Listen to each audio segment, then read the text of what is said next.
శుభాకాంక్షలు తెలియపరుస్తాను. Happy birthday to you Sohan, God bless you. Pastor గారు చాలా స్పీడ్గా చెప్పారు, బైబిల్ తీయకూడదు కాబట్టి బైబిల్ తీయకుండా నేను ఎక్కువ మెసేజ్ చెప్తాను కాబట్టి తొందరగా చెప్తాను. కీర్తన గ్రంథము 128 కీర్తనలు ఉన్న వాక్య భాగాలు ఇందాక సేవకులు చెప్తూ మాట చెప్పారు. ఏం చెప్పారంటే, మరి అధ్యక్షులు వస్తున్న దైవ సేవకులు, సీనియర్ దైవజనులు బాబురావు గారికి, అలాగే ఏదికైన సేవకులందరికీ, అలాగే ఏదిక కింద ఉన్న సేవకులకు అందరికీ కూడా వందనాలు. కీర్తన గ్రంథము 128 కీర్తనలోని కొన్ని 3 వచనాలు మాత్రమే నేను వివరిస్తాను. 3 నిమిషాల్లో ఒక్కొక్క నిమిషం 2 నిమిషాల్లో క్లోజ్ చేస్తాను. ఏమైంది భయభక్తులు కలిగిన త్రావలేదు నడిచి వారందరూ ధన్యులు, నిశ్చయంగా నువ్వు చేతులు కష్టజీతము దాని గురించుతావు. నువ్వు ధన్యుడవు, నీకు మేలు కలిగిన నీలో బిడ్డ నీ భార్య ఫలించు ద్రాక్ష వల్ల ఉండు, నీ భోజన బల్ల చుట్టూ నీ పిల్లలు ఒలివ మొక్క వల్ల. ఈ 3 వచనాల్లో 3 మాటలు మాత్రమే తెలియపరుస్తాను. మొదటిది భయభక్తులు కలిగి ఉండటం. ఎవరు భయభక్తులు కలిగి ఉండాలండి? తల్లిదండ్రులు భయభక్తులుగా ఉంటే బిడ్డలు ఆటోమేటిక్గా భయభక్తులు కలిగి ఉంటారు. చాలామంది పిల్లలకు భయభక్తులు ఎప్పుడు నేర్పడో చాలామందికి తెలియదు. ఈవెన్ ఇక్కడ కూర్చున్న మనకు కూడా తెలియదు. అలాగని బాధపడద్దు. ఎందుకంటే భయభక్తులు ఎప్పుడు నేర్పాలో అని అడిగితే ఇక్కడ కూర్చున్న మన అందరం కూడా ఒక్కొక్క మాట చెప్తాం.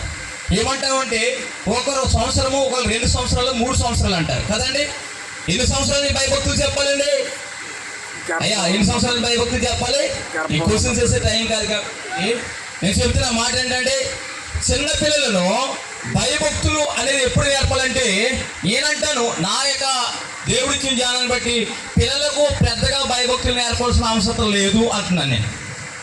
ఎందుకంటే తల్లిదండ్రులు భయభక్తులు కలిగి ఉంటే గనక నీ బిడ్డలు నీ యొక్క భయభక్తులు అనుసరిస్తారు.